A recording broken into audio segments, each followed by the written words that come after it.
आज हम लोग डिटर्मिनेंट टॉपिक में आगे प्रोसीड करते हुए ये देखेंगे कि अगर किसी ट्रायंगल के 3 वर्टेक्स गिवन हो तो डिटर्मिनेंट के हेल्प से उसका एरिया फाइंड आउट कैसे कर सकते हैं।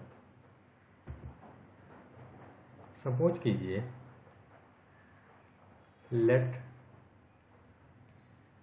Vertices of triangle ABC are given as A x1 y1, B x2 y2 and C x3 y3।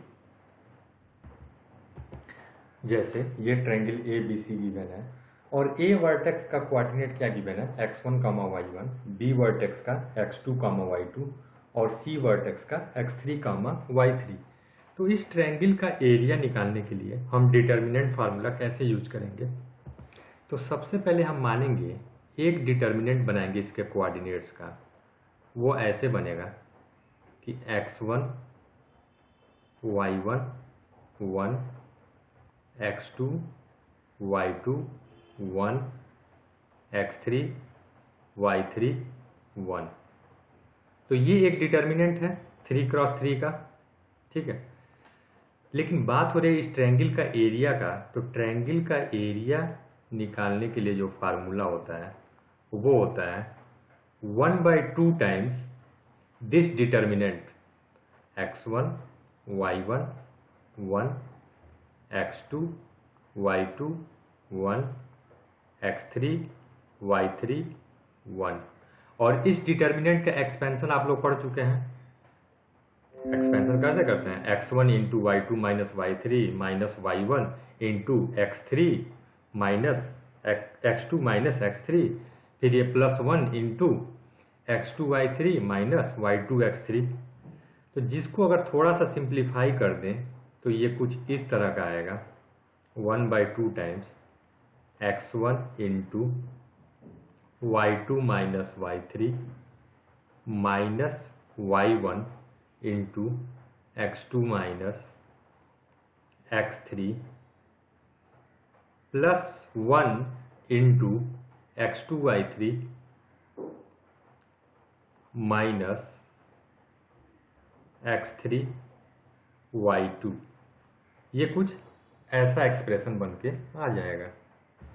तो अगर इस एक्सपेंशन को थोड़ा सा मैं व्यवस्थित करके अगर लिखूं तो इसको हम लिख सकते हैं x1 into y2 minus y3 plus x2 into y3 minus y1 plus x3 into y1 minus y2। ये उसी एक्सपेंशन को थोड़ा सा अगर आप सुव्यवस्थित तरीके से लिखें तो ये कुछ ऐसा बन जाएगा।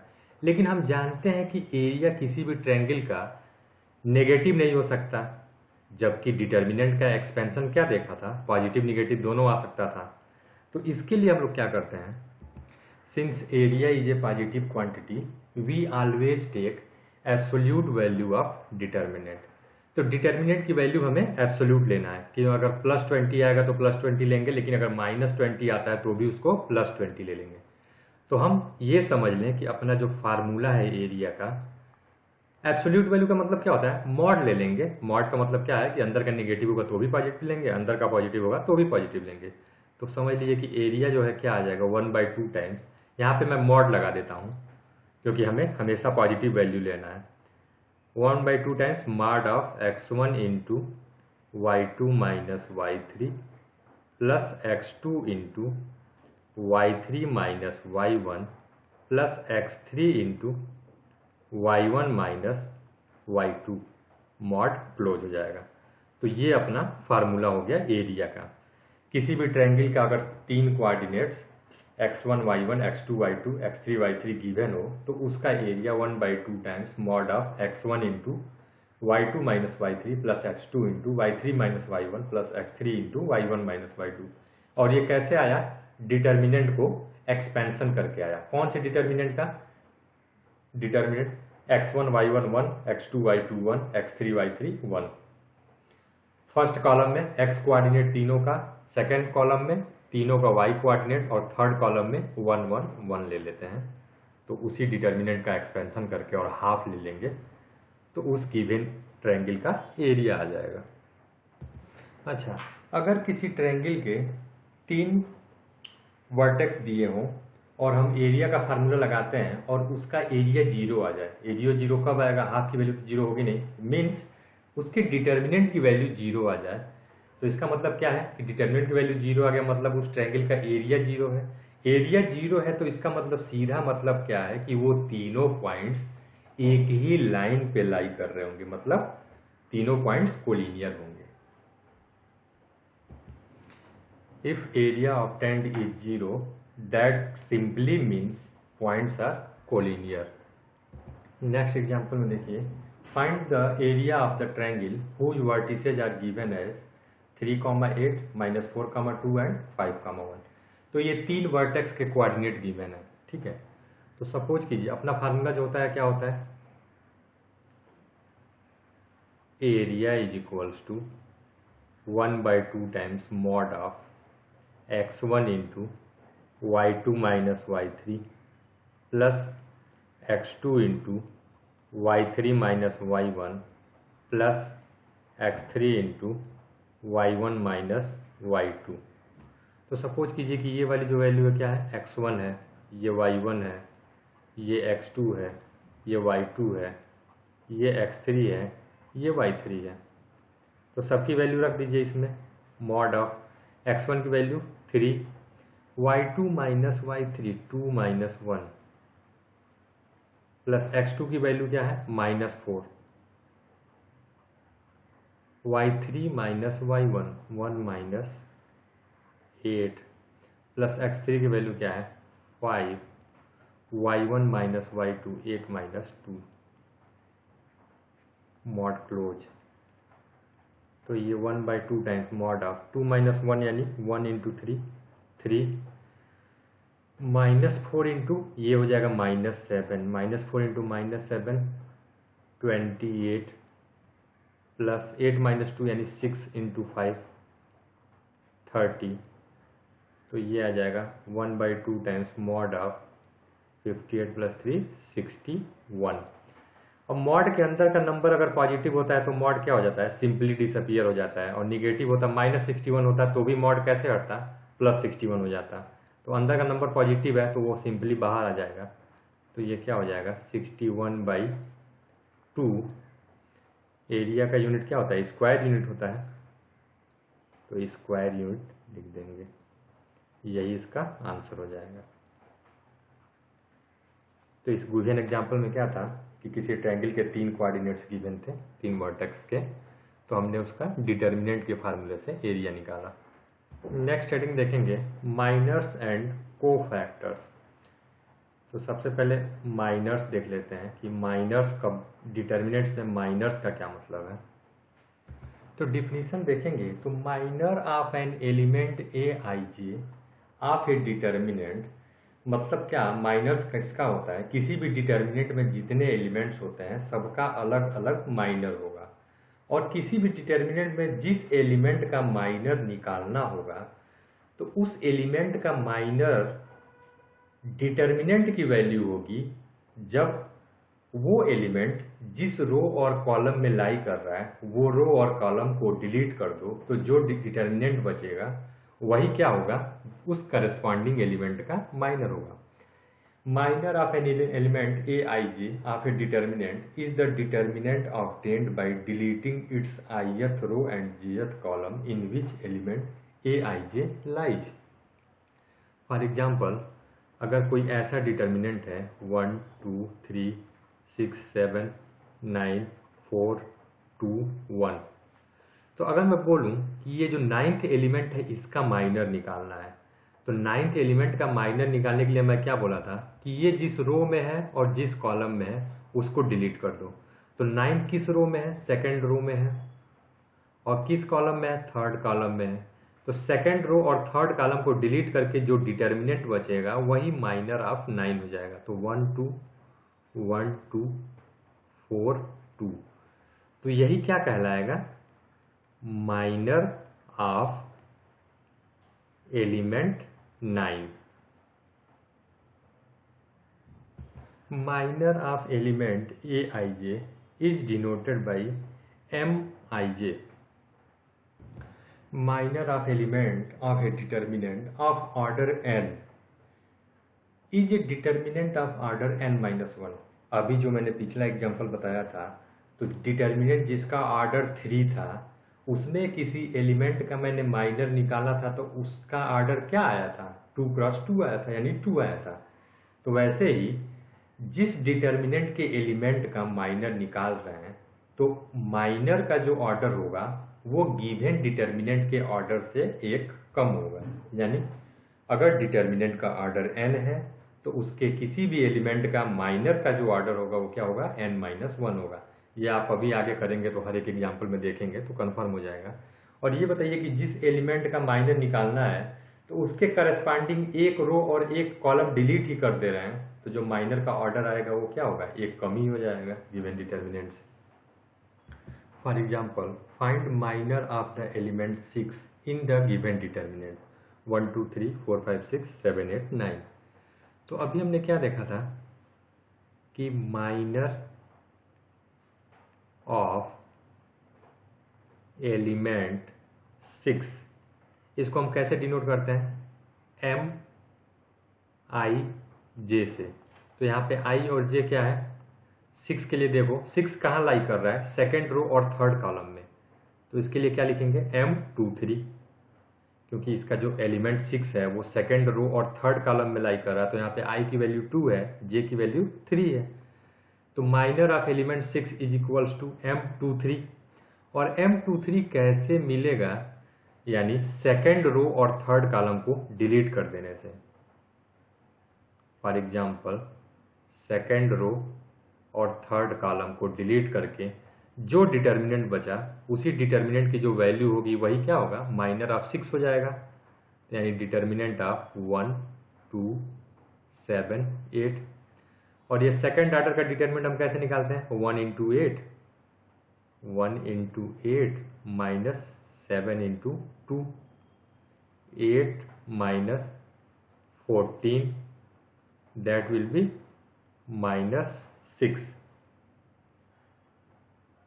अच्छा, सिमिलरली अगर माइनर ऑफ एलिमेंट 7 निकालना हो, माइनर ऑफ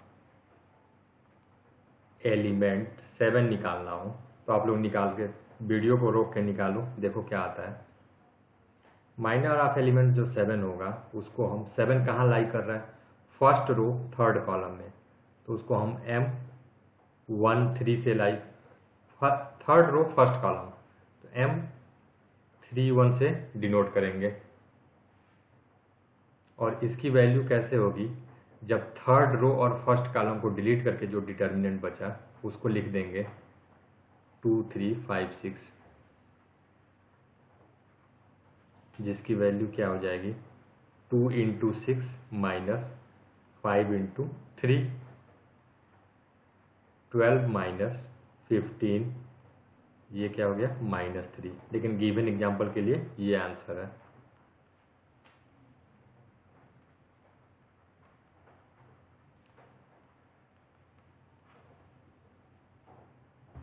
ये कैसे आया? तो ये आया determinant obtained by deleting second row and third column. और ये कैसे आया? Determinant obtained by deleting third row and first column, क्योंकि थर्ड रो और फर्स्ट कॉलम में ही वो एलिमेंट 7 लाई कर रहा है। Next definition, cofactor. Cofactor of an element aij is denoted by aij, and aij is defined by aij is equals to -1 की power I plus j multiplied by mij। mij क्या है? ij का minor है। Here Mij is minor of element Aij, यानी जिस element के corresponding को factor निकालना है तो उसको माइनर को मल्टीप्लाई कर देंगे -1 की पावर i प्लस जे से, जहाँ पे i और j क्या होगा कि वो गिवन एलिमेंट उस डिटर्मिनेंट का जिस रो में और जिस कॉलम में लाई कर रहा होगा, तो i रो की वैल्यू हो जाएगी और j कॉलम की वैल्यू हो जाएगी। नेक्स्ट एग्जांपल है, एक डिटर्मिनेंट गिवन है, तो कह रहे हैं उसका जो एक एलिमेंट A21 है उसके करस्पॉन्डिंग माइनर और कोफैक्टर दोनों फाइंड आउट करना है हमको। तो सबसे पहले हम निकालते हैं minor of element A21, minor of element A21। तो माइनर ऑफ एलिमेंट A21 को हम कैसे डिनोट करते हैं, M21 से डिनोट करते हैं। और M21 की वैल्यू कैसे फाइंड आउट करते हैं, यानी 21 जिस रो और कॉलम में है उसको डिलीट करके जो डिटर्मिनेंट बचेगा, A21 सेकेंड रो और फर्स्ट कॉलम में है, तो सेकेंड रो और फर्स्ट कॉलम को डिलीट करने के बाद से जो डिटर्मिनेंट बचेगा उस डिटर्मिनेंट की वैल्यू ही क्या हो जाएगी, माइनर ऑफ एलिमेंट A21 हो जाएगा। तो ये डिटर्मिनेंट बचा A12, A13, A32, A33। Second order का डिटर्मिनेंट की वैल्यू निकालने के लिए हम कैसे करते हैं, A12 into A33 minus A32 into A13, तो ये वैल्यू तो आ गई माइनर ऑफ एलिमेंट A21। अब क्या निकालना है, कोफैक्टर ऑफ एलिमेंट A21। इसको हम कैसे डिनोट करते हैं, A से, कैपिटल A से डिनोट करते हैं A21। और ये कोफैक्टर क्या होता है, -1 की पावर i प्लस जे, यानी 2 + 1 मल्टीप्लाइड बाई उसके करस्पॉन्डिंग माइनर से, यानी M2 इंटू 1। तो -1 की पावर 2 + 1 यानी -1 की पावर 3 यानी -1 ही होगा, और multiplied by A12 into A33 minus A32 into A13। -1 का मल्टीप्लाई हो जाएगा अंदर तो साइन चेंज हो जाएगा, A32 into A13 minus A12 into A33। तो ये पहला आंसर हो जाएगा माइनर का और दूसरा आंसर हो जाएगा कोफैक्टर का। अच्छा, यहाँ पे एक ऑब्जर्वेशन है, सपोज कीजिए कि ये कोई एक डिटर्मिनेंट गिवन है, तो इस डिटर्मिनेंट की वैल्यू निकालने के लिए हम क्या करते थे, डिटर्मिनेंट को ओपन कर देते थे, तो ऐसे एक्सपेंड कर देते थे, डिटर्मिनेंट की वैल्यू आ जाती थी। ठीक है, अब मैं इसमें थोड़ा सा इसको व्यवस्थित कर रहा हूँ, इस पूरे एक्सपेंशन को। तो A11 A22 into A33 minus A32 into A23 रहने दे रहा हूँ। इसमें से मैं माइनस कॉमन ले रहा हूँ, ये जो ब्रैकेट है सेकंड ब्रैकेट, इसमें से माइनस कॉमन ले लिया तो माइनस माइनस प्लस A12 हो जाएगा। अंदर क्या बचेगा, माइनस बाहर ले लिया तो साइन चेंज हो जाएगा, A23 into A31 minus A21 into A33, और फिर इसको ऐसे ही रहने दे रहा हूँ, A13 into A21 into A32 minus A22 into A31। अब जरा ध्यान से देखिए, ये तो A11 है और A22, ये इतनी वैल्यू जो अंडरलाइन कर रहा हूँ ये क्या है, ये A11 के करस्पॉन्डिंग कोफैक्टर है। ध्यान से आप लोग चेक कर लीजिए आराम से, क्या ये A11 है प्लस A12 इंटू, यहाँ पे भी ये जो ग्रीन कलर वाली वैल्यू है, ये अंडरलाइन वाली जो वैल्यू है, वो A12 के करस्पॉन्डिंग क्या है, कोफैक्टर है। A12 के करस्पॉन्डिंग को फैक्टर क्या होगा, जब फर्स्ट रो और सेकंड कॉलम को डिलीट करने के बाद से जो डिटर्मिनेंट मिलेगा। सिमिलरली प्लस A13 इंटू ये जो वैल्यू है वो A13 के करस्पॉन्डिंग को फैक्टर की वैल्यू है। तो अब हमें डिटर्मिनेंट फाइंड करने का एक और मेथड मिल गया कि किसी भी रो या कॉलम को उसके करस्पॉन्डिंग कोफैक्टर्स के साथ मल्टीप्लाई करके ऐड कर सकते हैं। We can also get the value of determinant by multiplying rows or columns to its corresponding cofactors and addition. Multiply करने के बाद से क्या करते हैं, बीच में एडिशन कर देंगे ऑपरेशन। तो सिमिलरली डिटर्मिनेंट की वैल्यू हम ऐसे आप A11 इंटू कैपिटल A11 यानी फर्स्ट रो और उसके करस्पॉन्डिंग कोफैक्टर से मल्टीप्लाई करके ऐड करके प्राप्त कर सकते हैं। चाहे दूसरी बार मैं क्या किया हूँ, थर्ड कॉलम को उसके करस्पॉन्डिंग कोफैक्टर से मल्टीप्लाई और एडिशन करके डिटरमिनेंट की वैल्यू फाइंड किया हूँ, और ये सारी डिटरमिनेंट की वैल्यू आपस में सेम होंगे। Using cofactors of elements of second row, evaluate the determinant whose elements are 5, 3, 8, 2, 0, 1, 1, 2, 3। तो कह रहा है कि सबसे पहले तो हमें सेकेंड रो के कोफैक्टर्स निकालना है। ठीक है, तो सेकेंड रो में कौन कौन से एलिमेंट हैं, ये देखो ये सेकेंड रो है, तो सेकेंड रो के कोफैक्टर्स निकालिए। तो cofactors of 2 is equals to A21, 2 कहाँ लाई कर रहा है, सेकेंड रो फर्स्ट कॉलम, तो A21, और वो कैसे फाइंड आउट करेंगे, -1 की पावर 2 + 1 इंटू माइनर ऑफ 2 1, तो ये हो जाएगा -1 की पावर 3 यानी -1 इंटू माइनर ऑफ 2 1। कैसे हो जाएगा कि सेकेंड रो और फर्स्ट कॉलम को डिलीट करने के बाद जो डिटरमिनेंट मिले, तो सेकेंड रो और फर्स्ट कॉलम को डिलीट करके जो डिटरमिनेंट मिलेगा उसकी वैल्यू क्या हो जाएगी, 3, 8, 2, 3।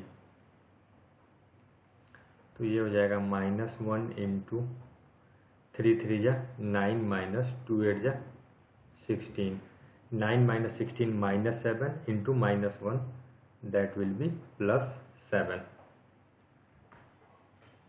तो अभी मैंने A21 निकाला। अब कोफैक्टर्स आप 0 निकालिए।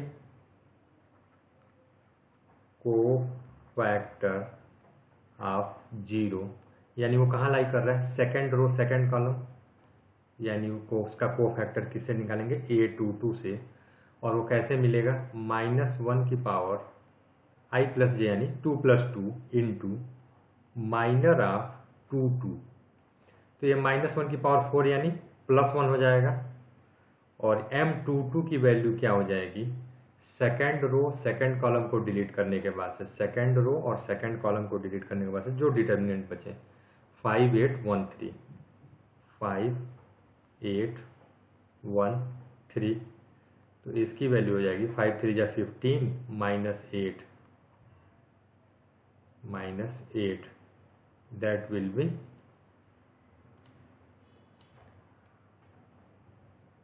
7।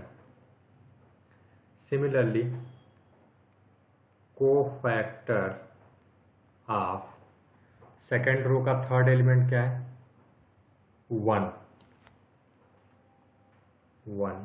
Will be denoted as A23 second row third column, और वो कैसे मिलेगा, -1 की पावर 2 + 3 इंटू माइनर ऑफ 2 3, तो ये तो -1 हो जाएगा, -1 की पावर 5 यानी -1, और M23 होगा, कैसे मिलेगा, सेकेंड रो और थर्ड कॉलम, सेकेंड रो और थर्ड कॉलम को डिलीट करने के बाद से कौन सा डिटर्मिनेंट बचा, 5 3 1 2,